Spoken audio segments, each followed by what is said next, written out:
Bismillahirrahmanirrahim. Assalamualaikum warahmatullahi wabarakatuh. Anak-anak Bapak kelas 3 SD Al-Kafah, pada hari ini kita akan melanjutkan pelajaran SKI yaitu bab 4 masa kanak-kanak Nabi Muhammad Shallallahu Alaihi Wasallam. Anak-anak Bapak sekalian, tahukah kalian bagaimana kehidupan Nabi Muhammad Shallallahu Alaihi Wasallam ketika masih anak-anak? Apakah masa kanak-kanak Nabi Muhammad SAW sama dengan masa kanak-kanak kalian? Ayo kita cari tahu pada materi pembelajaran berikut ini. Tujuan pembelajarannya adalah siswa diharapkan dapat memahami masa kanak-kanak Nabi Muhammad SAW dengan baik. Oke, baik, selanjutnya adalah bagian A, kelahiran Nabi Muhammad SAW. Pada saat kelahiran Nabi Muhammad terjadi penyerangan tentara bergajah ke Ka'bah. Sehingga peristiwa ini sangat terkenal di kalangan umat Islam. Bahkan ada sebagian riwayat yang mengatakan bahwa kehancuran dan kekalahan tentara bergajah yang dipimpin oleh Abraha merupakan hadiah dari Allah Subhanahu wa taala untuk manusia dan sebagai penghormatan atas kelahiran Nabi Muhammad Sallallahu Alaihi Wasallam. Jadi anak-anak Bapak sekalian, kelahiran Nabi ini bertepatan dengan penyerangan tentara bergajah terhadap Ka'bah, maka disebut dengan tahun gajah. Nabi Muhammad Sallallahu Alaihi Wasallam lahir pada tanggal 12 Rabiul Awal tahun gajah atau 20 April 571 Masehi. Dan ini masih banyak yang berbeda pendapat ya. Pada waktu Nabi Muhammad Shallallahu Alaihi Wasallam berusia 3 bulan dalam kandungan ibunya Aminah binti Wahab, ayahnya yang bernama Abdullah bin Abdul Muthalib meninggal dunia.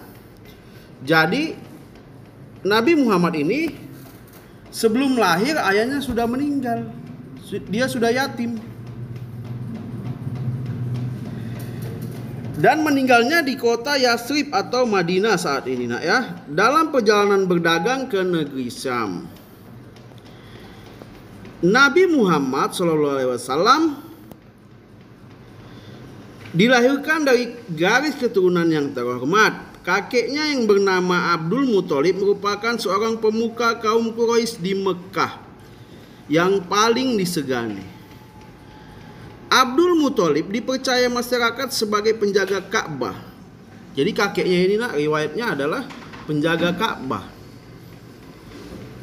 Jadi dialah yang berhak memegang kunci Ka'bah atau juru kuncinya nak ya kan. Jadi yang menjaga Ka'bah dan merawat Ka'bah itu kakeknya Nabi Muhammad pada saat itu. Dikisahkan suatu ketika Aminah, yaitu ibunda Nabi Muhammad, kecil bersama Ummu Aiman, pembantu yang setia, pergi ke Yasrib atau Madinah. Jadi Aminah ingin mengunjungi kuburan suami tercinta Abdullah yang wafat di Madinah. Jadi Aminah atau ibu Nabi Muhammad hendak memperkenalkan kepada anaknya, yaitu Nabi Muhammad, keluarga leluhurnya di sana. Jadi waktu Nabi masih kecil ini udah dibawa ke makam ayahnya ya nak ya. Jadi ibunya itu memperkenalkan atau memperlihatkan makam ayahnya. Di Madinah, Aminah menunjukkan rumah tempat ayahnya meninggal dan menunjukkan pula tempat ayahnya dimakamkan. Mereka berada di Madinah selama sebulan. Dan suami Aminah atau ayah Nabi Muhammad meninggal dalam usia yang sangat muda. Nabi Muhammad Shallallahu Alaihi Wasallam ketika berada di Madinah seringkali bermain bersama anak-anak sebaya. Kisah masa lalu ibunda tercinta sangat berkesan bagi Nabi Muhammad Shallallahu Alaihi Wasallam.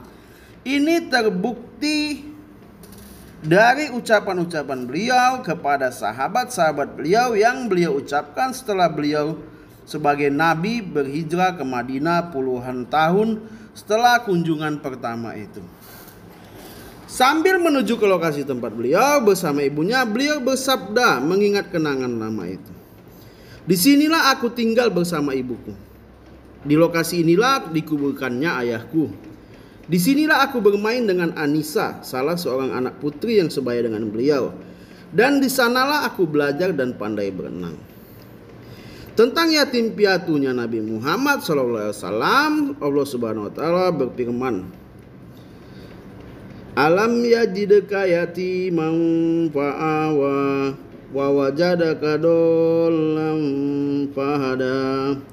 Ini terdapat pada Quran surat Ad-Duha ayat 6 dan 7 yang artinya, bukankah dia mendapatimu sebagai seorang yatim lalu dia melindungimu, dan dia mendapatimu sebagai seorang yang bingung lalu dia memberikan petunjuk.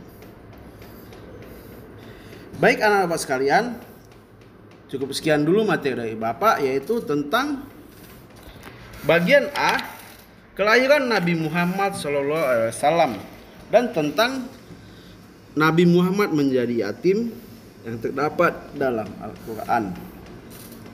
Cukup sekian dulu materi dari Bapak, semoga bermanfaat. Wabillahi taufiq wal hidayah. Wassalamualaikum warahmatullahi wabarakatuh.